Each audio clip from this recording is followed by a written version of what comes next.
So, in this section, we are going to revise lecture number 4 of modern physics. So, lecture number 4 of modern physics.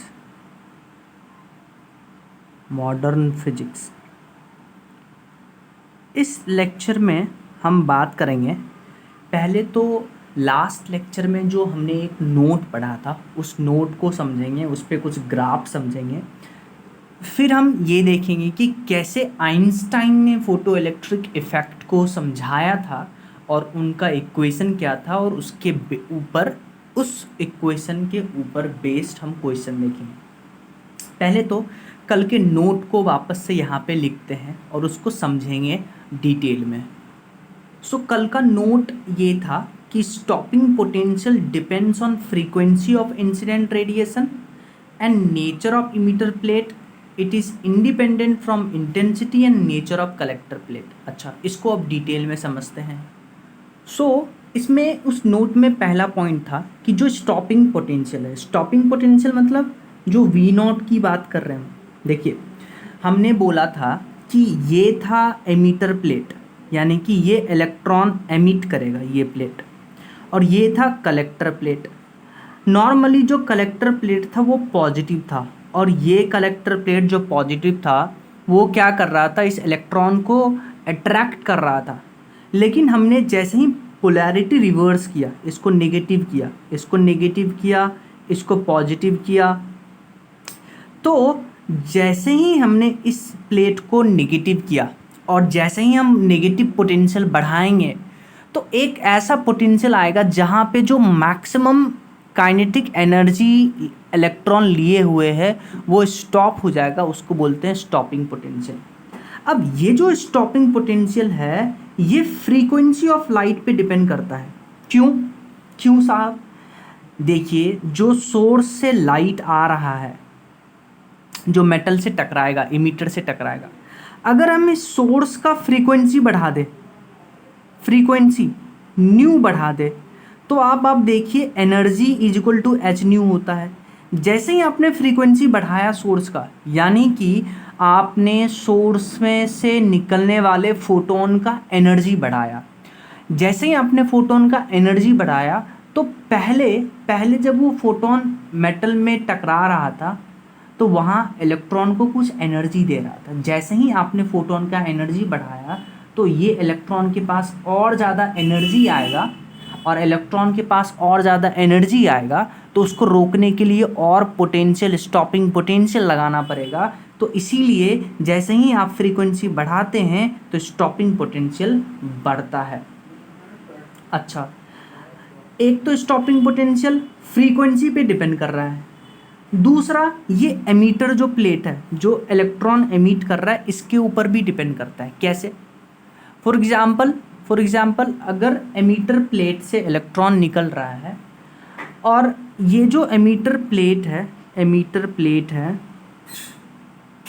ये emitter plate अगर हम कोई heavy metal का ले लेंगे जिसका वर्क फंक्शन ज़्यादा होगा, तो if emitter plates work function will be more, then the required energy of photon will be more. So if emitter plate को चेंज करते हैं, चेंज करने का मतलब ये है कि या तो हम लाइट मेटल यूज करेंगे। लाइट मेटल का मतलब फॉर एग्जांपल एस ब्लॉक का मेटल होगा, तो लाइट मेटल का कहने का मतलब होगा कि इसका जो वर्क फंक्शन होगा वो कम होगा। तो जो आप फोटोन ला रहे हैं तो फोटोन के कम एनर्जी के कारण ही अगर वर्क फंक्शन कम है तो इलेक्ट्रॉन निकल जाए। तो ये था एमीटर प्लेट को चेंज करने से, कि एमीटर प्लेट को चेंज करने से स्टॉपिंग पोटेंशियल कैसे चेंज होगा। फॉर एग्जांपल अगर आप हैवी मेटल यूज़ करते हैं तो उसका वर्क फंक्शन ज़्यादा होगा, तो जो फोटोन से आने वाला एनर्जी है वो ज़्यादा चाहिए। फॉर एग्जांपल फोटोन से एनर्जी हमने बहुत ज़्यादा खर्च कर दिया वर्क फंक्शन को ओवरकम करने के लिए, तो जो अब इलेक्ट्रॉन यहाँ से निकलेगा उसके पास एनर्जी कम होगा और उसको रोकने के लिए कम स्टॉपिंग पोटेंशियल लगाना पड़ेगा। तो हैवी मेटल यूज करने से स्टॉपिंग पोटेंशियल कम हो गया। जैसे ही आपने लाइट मेटल यूज किया तो जो आप फोटोन लेके आ रहे हैं जिसके पास एनर्जी है, तो जब वो फोटोन वर्क फंक्शन को ओवरकम करेगा तो इलेक्ट्रॉन के पास ज़्यादा एनर्जी होगा, उसको रोकने के लिए ज़्यादा स्टॉपिंग पोटेंशियल यूज करना पड़ेगा। तो लाइट मेटल्स में स्टॉपिंग पोटेंशियल बढ़ जाता है, हैवी मेटल्स में जिसका वर्क फंक्शन ज़्यादा है उसमें स्टॉपिंग पोटेंशियल कम हो जाता है। तो ये था कि एमीटर प्लेट को चेंज करने से। तो हम फ्रीक्वेंसी की बात कर रहे थे कि फ्रीक्वेंसी को चेंज करने से कैसे स्टॉपिंग पोटेंशियल चेंज होता है। तो हमने बात किया था कि जैसे ही आप फ्रीक्वेंसी को चेंज करते हैं यानी कि इंक्रीज करते हैं तो फोटोन के एनर्जी में इंक्रीमेंट आता है, जिसके कारण से वो फोटोन जब इलेक्ट्रॉन से 1-to-1 इंटरैक्शन करेगा तो इस इलेक्ट्रॉन का एनर्जी बढ़ेगा, जिसके कारण से इसको रोकने के लिए हमें ज़्यादा स्टॉपिंग पोटेंशियल यूज़ करना पड़ेगा। तो इसके लिए हम ग्राफ बनाते हैं, हम बोलते हैं कि स्टॉपिंग पोटेंशियल जो है वो फ्रीक्वेंसी के साथ लीनियरली इंक्रीज करता है। So stopping potential linearly increases with frequency. क्यों? क्योंकि जैसे ही आपने फ्रीक्वेंसी बढ़ाया इलेक्ट्रॉन का काइनेटिक एनर्जी बढ़ेगा, क्योंकि जो फोटोन इलेक्ट्रॉन से अब टकराएगा उस फोटोन का एनर्जी बढ़ चुका है, इसलिए काइनेटिक एनर्जी ऑफ इलेक्ट्रॉन बढ़ेगा। तो स्टॉपिंग पोटेंशियल और फ्रीक्वेंसी में जो ग्राफ होता है वो कुछ ऐसा बनता है, लीनियरली इंक्रीज करता है। और ग्राफ देखिए ओरिजिन से स्टार्ट नहीं हो रहा है क्योंकि एक मिनिमम फ्रीक्वेंसी चाहिए, तो इसलिए यहाँ से स्टार्ट हो रहा है। अगर हम बात करते हैं कि लास्ट क्लास में हमने पढ़ा था फोटो इलेक्ट्रिक करंट और पोटेंशियल के बीच में ग्राफ, कि हम डिफरेंट फ्रीक्वेंसी बनाते थे इंटेंसिटी को कांस्टेंट रख के, तो फ्रीक्वेंसी सेम आता था। फ्रीक्वेंसी फोटो इलेक्ट्रिक करंट पे डिपेंड ही नहीं करता, फ्रीक्वेंसी का फोटो इलेक्ट्रिक करंट पे इफेक्ट ही नहीं होता है, इंटेंसिटी का होता है फोटो इलेक्ट्रिक करंट पे इफेक्ट।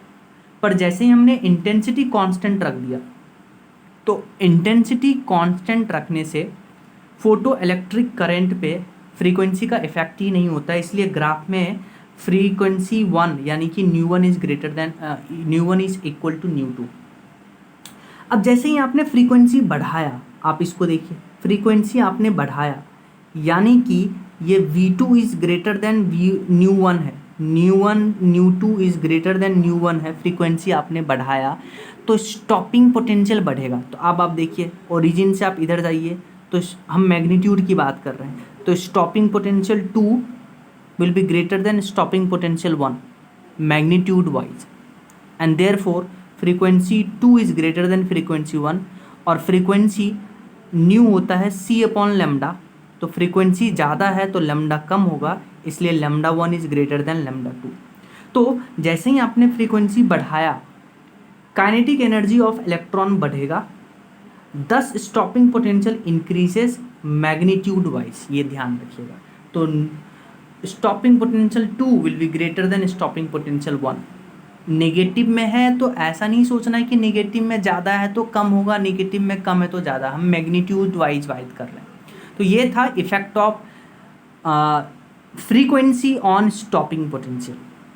अच्छा, अब हम चेंज करेंगे इंटेंसिटी को और फिर हम देखेंगे कि स्टॉपिंग पोटेंशियल में क्या कोई डिफरेंस आता है, क्या कोई बदलाव आएगा इंटेंसिटी को चेंज करने से। सो आप इस ग्राफ को देखिए, पहले तो आप ये समझिए कि जैसे ही आपने इंटेंसिटी बढ़ाया, तो आप इंटेंसिटी बढ़ाने का क्या मतलब है कि आप जो है नंबर ऑफ फोटोन बढ़ा रहे हैं, number of photon incident per unit time on metal surface वो बढ़ा रहे हैं, जिसके कारण से इलेक्ट्रॉन जो मेटल से निकल रहा था वो बढ़ेगा, पर इलेक्ट्रॉन का नंबर बढ़ रहा है, फोटोन का नंबर बढ़ रहा है, पर फोटोन का एनर्जी वही है। क्यों?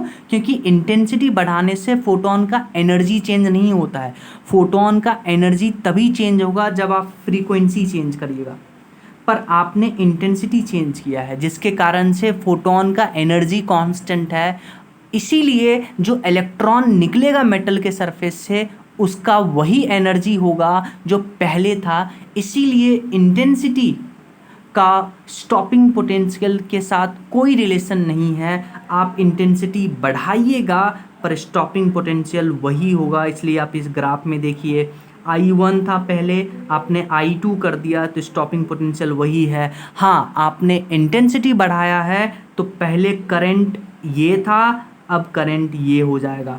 तो याद रखिएगा, इंटेंसिटी बढ़ाने से करंट बढ़ता है, फोटो इलेक्ट्रिक करंट बढ़ेगा, स्टॉपिंग पोटेंशियल वही होगा। स्टॉपिंग पोटेंशियल तभी चेंज होगा जब आप फ्रीक्वेंसी चेंज करेंगे।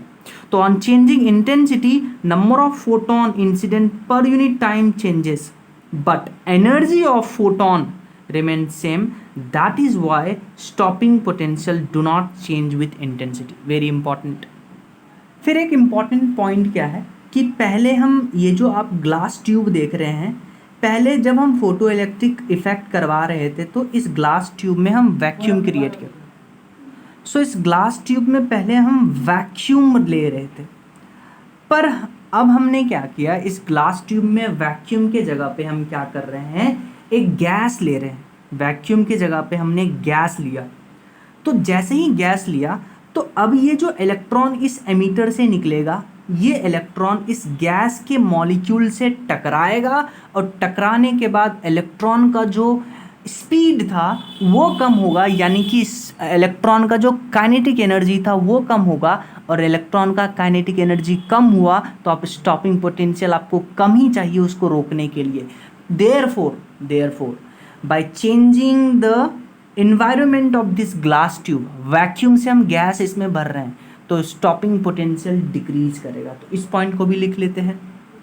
सो if vacuum in a tube is replaced with gas then stopping potential decrease. अच्छा, ये पॉइंट भी हमने बात किया था कि when emitter plate change, emitter plate को हम चेंज कर रहे हैं, या तो हम हैवी मेटल यूज कर लेंगे। हैवी मेटल कहने का मतलब जिसका जो बेसिकली वर्क फंक्शन है वो ज़्यादा होगा, या हम लाइट मेटल यूज कर लेंगे जिसका वर्क फंक्शन कम होगा। तो उसके कारण से required energy to move the electron, remove the electron also changes. That's why kinetic energy of electron changes, तो स्टॉपिंग पोटेंशियल भी चेंज करेगा। जैसे आप इस क्वेश्चन को देखिए, इस क्वेश्चन में बोल रहा है compare frequency and intensity of radiation from given current potential curve। अच्छा, आपके पास फोटो इलेक्ट्रिक करंट और पोटेंशियल का कर्व दिया है और पूछ रहा है कि फ्रीक्वेंसी और इंटेंसिटी को कंपेयर करिए। अच्छा, आप इस ग्राफ को ध्यान से देखिए, इसमें 3 ग्राफ आपके पास है, 1 2 3 ABC ग्राफ है। पहले देखिए इंटेंसिटी जो था करंट पोटेंशियल कर्व है। तो ध्यान से देखिए, पहले करंट ये था, अब करंट ये हो गया, यानी कि करंट चेंज हो रहा है। और करंट कब चेंज होगा, जब आपका इंटेंसिटी चेंज होगा। यानी कि यहाँ जो 2 ग्राफ है, यानी कि अगर ये ग्राफ C ग्राफ है, ये ग्राफ B ग्राफ है, ऊपर वाला A है, तो ये दोनों ग्राफ जो है A और B, उसका जो है करंट वो सेम है, करंट सेम है, यानी कि इन दोनों का इंटेंसिटी सेम होगा। तो हम बोलेंगे intensity of A is equal to intensity of B। अच्छा, सिंस A और B ग्राफ जो है उसका करंट ज़्यादा है C ग्राफ से, इससे क्या मतलब निकालते हैं आप, A और B ग्राफ का अगर करंट ज़्यादा है C ग्राफ से, यानी कि इन दोनों का इंटेंसिटी ज़्यादा होगा C से, इसलिए हम बोल रहे हैं I intensity of A is equal to intensity of B which will be greater than intensity of C। ठीक है, इंटेंसिटी का हमने बात किया। अब बात करते हैं फ्रीक्वेंसी का। ध्यान से देखिए, ये ओरिजिन था, ओरिजिन से इधर जा रहे हैं, आप निगेटिव पोटेंशियल बढ़ा रहे हैं। निगेटिव पोटेंशियल देखिए A का ज़्यादा है और B और C का सेम है। नेगेटिव पोटेंशियल A का ज़्यादा है, B और C का सेम है। नेगेटिव पोटेंशियल आप बढ़ा रहे हैं, A का ज़्यादा है नेगेटिव पोटेंशियल, इसका मतलब ये है कि A का फ्रीक्वेंसी ज़्यादा होगा, क्योंकि फ्रीक्वेंसी जैसे जैसे बढ़ता है स्टॉपिंग पोटेंशियल बढ़ता है। तो जो फ्रीक्वेंसी है वो A का तो ज़्यादा होगा, पर B और C का फ्रीक्वेंसी बराबर होगा, क्योंकि B और C का स्टॉपिंग पोटेंशियल सेम है। तो ये इंपॉर्टेंट है, ये याद रखिएगा। तो ये क्वेश्चन था जो AIPMT में पूछा गया था। अब हम बात करेंगे Einstein explanation of photo electric effect. Einstein ने बेसिकली फोटो इलेक्ट्रिक इफेक्ट को समझाया था रेडिएशन जो लाइट है उसको पार्टिकल नेचर मान के। लाइट को उन्होंने पार्टिकल नेचर कंसीडर किया था। पार्टिकल नेचर इसलिए कंसीडर किया था क्योंकि उन्होंने बताया था कि जो भी एक लाइट से फोटोन आ रहा है तो ये फोटोन क्या कर रहा है, मेटल के इलेक्ट्रॉन के साथ 1-to-1 इंटरेक्शन कर रहा है। इसीलिए एक फोटोन एक इलेक्ट्रॉन को ही एनर्जी देता है। इसीलिए लाइट को पार्टिकल नेचर समझ करके फोटो इलेक्ट्रिक इफेक्ट को समझाया गया आइंस्टाइन के द्वारा। तो एनर्जी क्या होता है, एनर्जी फोटोन को 100% मतलब जो फोटोन के पास एनर्जी है वो 100% ट्रांसफ़र होगा एक सिंगल इलेक्ट्रॉन को, और अगर वो फोटोन से आने वाला एनर्जी सफिशियंट है तो वो इलेक्ट्रॉन निकल जाएगा। तो यहाँ से हम एक क्वेश्चन बनाने की कोशिश करेंगे। तो मान लीजिए ये है आपका मेटल, इस मेटल पे हमने एक रेडिएशन फॉल करवाया। इस फोटोन को फॉल करवाया। इस फोटोन का एनर्जी था जिसको हम EPH से डिनोट कर रहे हैं। इस मेटल का कुछ वर्क फंक्शन होगा जिसको हम W से डिनोट कर रहे हैं। तो जैसे ही EPH यानी कि एनर्जी ऑफ फोटोन इस मेटल पे टकराया तो आइंस्टाइन बोले कि ये जो एनर्जी ऑफ फोटोन है, law of conservation of energy की बात कर रहे हैं, ये जो एनर्जी है फोटोन का ये दो चीज़ में डिस्ट्रीब्यूट होगा। एक तो वो जो मेटल का वर्क फंक्शन है, जो मिनिमम एनर्जी रिक्वायर्ड है ताकि उसको ओवरकम करके इलेक्ट्रॉन बाहर निकले, एक तो उसमें जाएगा, प्लस जो बचा हुआ एनर्जी होगा वो basically kinetic energy of electron में जाएगा। ठीक है, अब ध्यान से सुनिए। ये क्या है, एनर्जी ऑफ फोटोन। ये क्या है, वर्क फंक्शन। ये क्या है, ये है basically required energy to remove the electron. ये क्या है, ऐसे बोलते हैं required energy, this is kinetic energy of electron. और ये क्या है, इसको हम बोलते हैं रिक्वायर्ड एनर्जी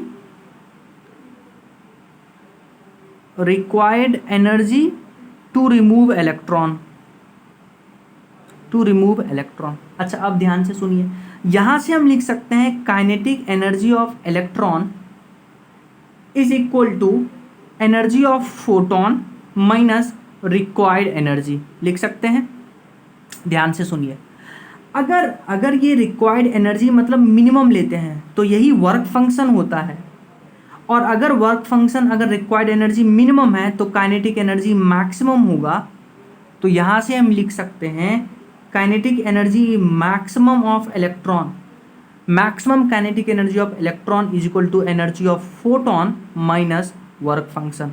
तो ये एक फॉर्मूला है बेसिकली आइंस्टाइन के द्वारा दिया गया था। अच्छा, अब हम कुछ और बात करते हैं। आपको पता है जो एनर्जी ऑफ फोटोन है उसको हम लिखते हैं hν या hc/λ या 12400 इलेक्ट्रॉन वोल्ट इंटू एंगस्ट्रॉम, और लैम्डा को हम यूज करेंगे एंगस्ट्रॉम में।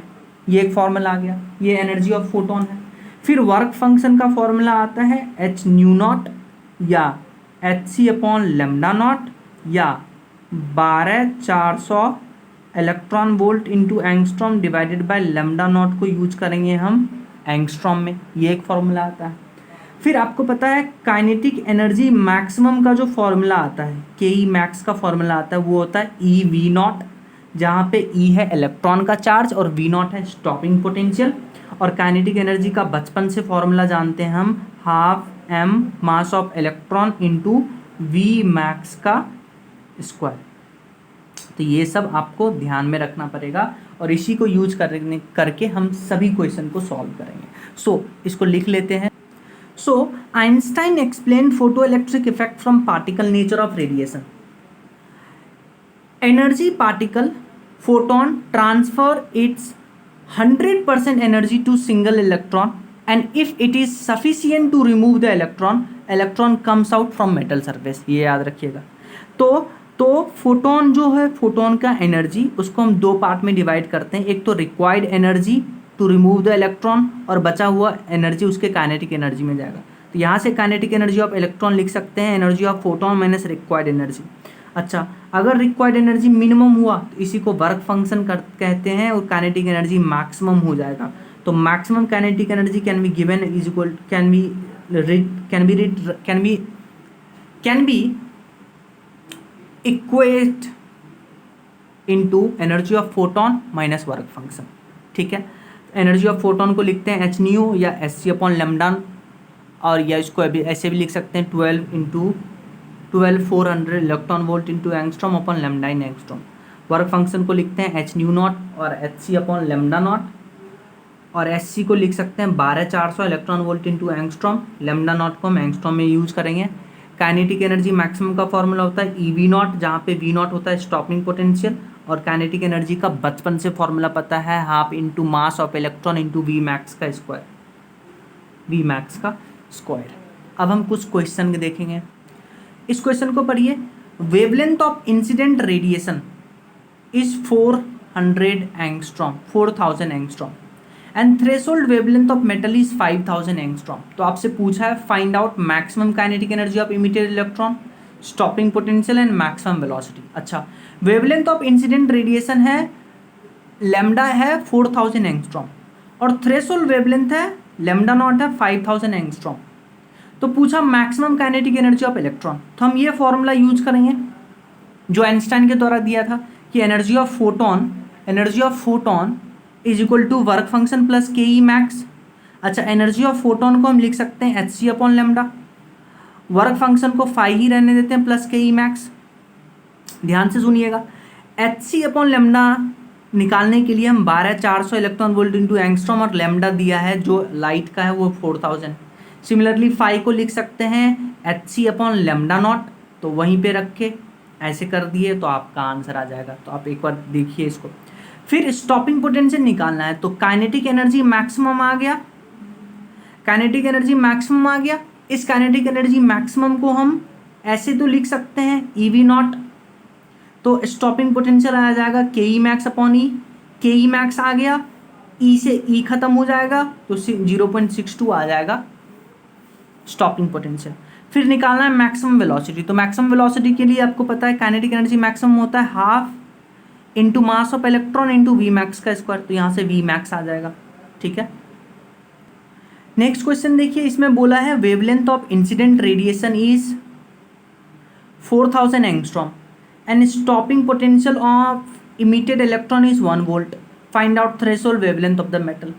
क्वेश्चन ये बोल रहा है कि जो आपके पास इंसिडेंट रेडिएशन का वेवलेंथ है वो है 4000 एंगस्ट्रॉम और स्टॉपिंग पोटेंशियल आपको दिया है 1 वोल्ट, तो आपसे थ्रेशोल्ड वेवलेंथ पूछा है यानी लेमडा नॉट पूछा है। तो लेमडा दिया है इंसिडेंट रेडिएशन का, तो उसका एनर्जी निकालेंगे इस फॉर्मूले से 12400 electron volt into angstrom divided by lambda in angstrom, तो यहाँ से इंसिडेंट रेडिएशन का एनर्जी आ गया 3.1 इलेक्ट्रॉन वोल्ट। अच्छा, स्टॉपिंग पोटेंशियल दिया है, तो स्टॉपिंग पोटेंशियल से हम के ई मैक्स निकाल सकते हैं क्योंकि के ई मैक्स का फॉर्मूला होता है ई वी नॉट। तो स्टॉपिंग काइनेटिक एनर्जी मैक्सिमम कितना आ गया, वी नॉट है 1 वोल्ट, तो ये आ गया 1 इलेक्ट्रॉन वोल्ट आ गया के ई मैक्स। तो आप आइंस्टाइन का इक्वेशन यूज करिए, energy of photon is equal to work function plus के ई मैक्स। तो एनर्जी ऑफ फोटोन आया 3.1 इलेक्ट्रॉन वोल्ट, वर्क फंक्शन को लिख सकते हैं 12400 electron volt into angstrom upon lambda in angstrom, lambda not plus E V not, E V not के जगह पे हम के ई मैक्स लगाएंगे तो इसको इधर करेंगे 1 ई वी नॉट यहाँ से आया था, इसको इधर ले जाएंगे तो यहाँ से लेमडा नॉट आ जाएगा। नेक्स्ट क्वेश्चन बोल रहा है wavelength of incident radiation changes to lambda by 4 and ratio of maximum kinetic energy is 1:5, find out threshold wavelength of the metal. अच्छा, आपको बोला है कि wavelength of incident radiation changes lambda by 4, यानी कि जो लेमडा 1 था वो लेमडा है और लेमडा 2 हो गया लेमडा बाय 4, और काइनेटिक एनर्जी का जो मैक्सिमम रेशियो है वो है 1:5। तो आप क्या करिएगा, आपको पता है काइनेटिक एनर्जी का फॉर्मूला होता है energy of photon minus work function, तो एक बार हमने लगाया फिर दोबारा लगाया फिर हम दोनों का रेशियो ले रहे हैं। रेशियो लेंगे तो के ई मैक्स 1 अपॉन के ई मैक्स 2 का वैल्यू है 1/5, इसका डिवाइड में तो इसको इधर ले जाएंगे, इसको इधर ले जाएंगे, तो इसको इधर ले जाएंगे तो इसको ये आएगा 5, इसको ये आएगा, तो यहाँ से आपको आंसर मिल जाएगा, है ना। इसको इधर ले जाएंगे, इसको इधर ले जाएंगे तो आपको आंसर मिल जाएगा। इस क्वेश्चन को देखिए, ये क्वेश्चन बोल रहा है wavelength of incident radiation is half of threshold wavelength, यानी कि and then maximum velocity of emitted electron is इतना। Find out maximum velocity of electron when wavelength of incident radiation becomes 1/5 of the threshold wavelength. ध्यान से सुनिए क्या बोला। Initial जो wavelength था λ1 वो था थ्रेशोल्ड वेवलेंथ का हाफ। पढ़िए, wavelength of incident radiation is half of threshold wavelength. इस समय जो मैक्सिमम वेलोसिटी था, then maximum velocity of electron was 2 × 10⁶ metre per second. तो इस समय मैक्सिमम वेलोसिटी इतना था। फिर क्वेश्चन बोला find out maximum velocity of emitted electron. Maximum velocity of emitted electron बताना है कब when wavelength of incident radiation becomes 1/5, यानी कि λ2 λ0/5 हो गया। तो इसके लिए क्या करेंगे, इसके लिए वी मैक्स का फॉर्मूला कैसे बनाएंगे। देखिए, आपको काइनेटिक एनर्जी का फॉर्मूला पता है, half into mass of electron into v max का स्क्वायर। यहाँ से 2 इधर करिए, मास ऑफ इलेक्ट्रॉन नीचे करिए और रूट अंडर लीजिए, तो वी मैक्स का फॉर्मूला आ गया 2/me इंटू के मैक्स। तो वी मैक्स आ गया √2 मास of electron into kinetic energy maximum. अच्छा, काइनेटिक एनर्जी मैक्सिमम को कैसे लिख सकते हैं। काइनेटिक एनर्जी मैक्सिमम को क्या लिखते हैं, energy of photon minus work function, ये लिखते हैं। तो काइनेटिक एनर्जी मैक्सिमम को हम ऐसे लिख सकते हैं, एनर्जी ऑफ फोटोन होता है hc/λ और वर्क फंक्शन होता है hc/λ0। तो के ई मैक्स के जगह हमने ये डाल दिया।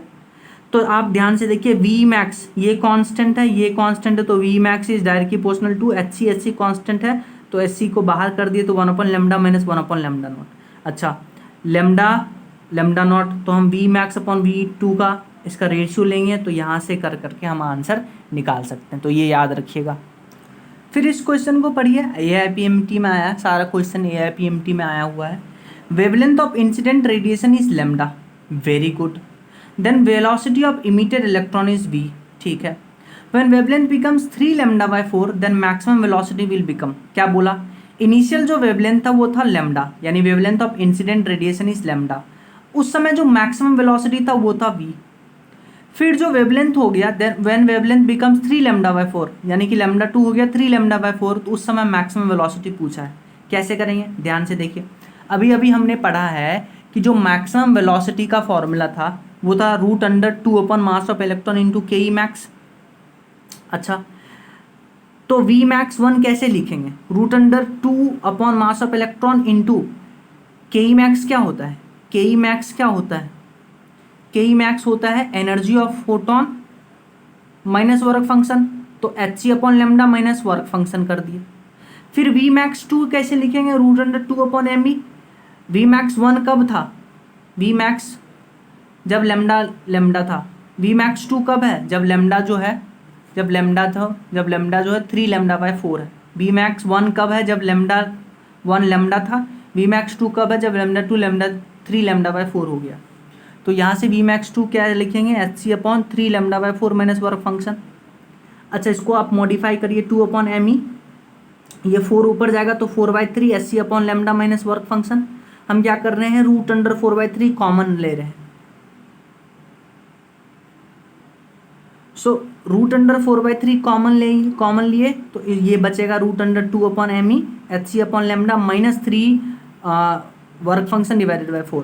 तो ये वी मैक्स 1 से ज़्यादा है, तो जो वी मैक्स 2 है it is greater than √4/3 v max 1। कैसे हुआ ये आपको ध्यान से आना चाहिए। फिर नेक्स्ट क्वेश्चन पढ़िए, frequency of incident radiation on same metal becomes double of previous value then maximum kinetic energy of emitted electron is. तो ऑप्शन आपको दिया है double, more than double, less than double, none. क्या बोला, frequency of incident radiation on same metal becomes double of previous value, यानी कि अगर ν1 था, ν1 न्यू था, तो जो ν2 है वो 2 न्यू हो गया। और सेम मेटल है यानी कि वर्क फंक्शन सेम है।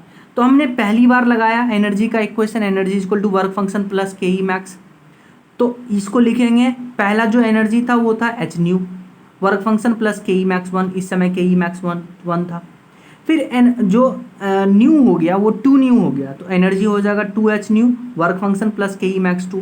हमने दोनों को डिवाइड किया, तो दोनों को डिवाइड करेंगे तो ये कटेगा, तो ये 1/2 इक्वल टू डब्ल्यू प्लस के ई max 1 divided by W plus के ई मैक्स 2। इसको इधर ले जाइए, इसको इधर ले जाइए, तो डब्ल्यू प्लस के ई max 2 equal to 2w plus 2 times K E max 1। तो हमें के ई मैक्स 2 निकालना था, तो के ई मैक्स 2 क्या हो जाएगा, इसको इधर ले जाइए तो w प्लस 2 टाइम्स के ई मैक्स 1, यानी कि जो के ई मैक्स 2 हो जाएगा वो ग्रेटर देन हो जाएगा, मोर देन डबल आ जाएगा, मोर देन डबल आ जाएगा। तो वेरी इंपॉर्टेंट। तो इस क्वेश्चन से आप दो चीज़ सीख सकते हैं। पहला कि जैसे ही आपने ध्यान से सुनिएगा, अगर आपने सेम मेटल पे आपने फ्रीक्वेंसी डबल किया, या आप यूं बोल दीजिए न्यू होता है C अपॉन लेमडा, तो अगर आप फ्रीक्वेंसी डबल कर रहे हैं तो लेमडा हाफ हो जाएगा, तो आप यूं बोल दीजिए लेमडा हाफ हो गया, ठीक है। और आपको पता है स्टॉपिंग पोटेंशियल होता है के ई मैक्स अपॉन ई, स्टॉपिंग पोटेंशियल होता है के ई मैक्स अपॉन ई। तो ध्यान से सुनिएगा, जैसे ही आपने फ्रीक्वेंसी डबल किया, वेवलेंथ हाफ किया सेम मेटल पे, तो जो काइनेटिक एनर्जी होगा, जो बाद वाला काइनेटिक एनर्जी होगा वो मोर देन डबल होगा इनिशियल काइनेटिक एनर्जी से। तो स्टॉपिंग पोटेंशियल होता है kinetic energy maximum divided by E, तो कांस्टेंट है। तो अगर kinetic energy more than double हो रहा है तो स्टॉपिंग पोटेंशियल भी मोर देन डबल होगा। तो क्वेश्चन आपसे कैसे पूछेगा, ध्यान से सुनिएगा। सो इस नोट को देखिए, ये नोट बोल रहा है when frequency of incident radiation on same metal becomes double और wavelength reduces to half, then maximum kinetic energy and stopping potential will become more than double. तो ये याद रखिएगा डायरेक्ट, वेरी इंपॉर्टेंट पॉइंट, ठीक है। अगर आपसे ऐसा क्वेश्चन पूछ दे कि frequency of incident radiation becomes half, पिछले क्वेश्चन में frequency of incident radiation becomes double था, इसमें हाफ कर दिया of initial value, then maximum kinetic energy will become, वहाँ मोर देन डबल था तो यहाँ होगा लेस देन हाफ, ये याद रखिएगा। अगर फ्रीक्वेंसी ट्वाइस हो गया इनिशियल फ्रीक्वेंसी से तो kinetic energy more than double होगा, फ्रीक्वेंसी हाफ हो गया तो kinetic energy less than half हो जाएगा, तो ये याद रखिएगा।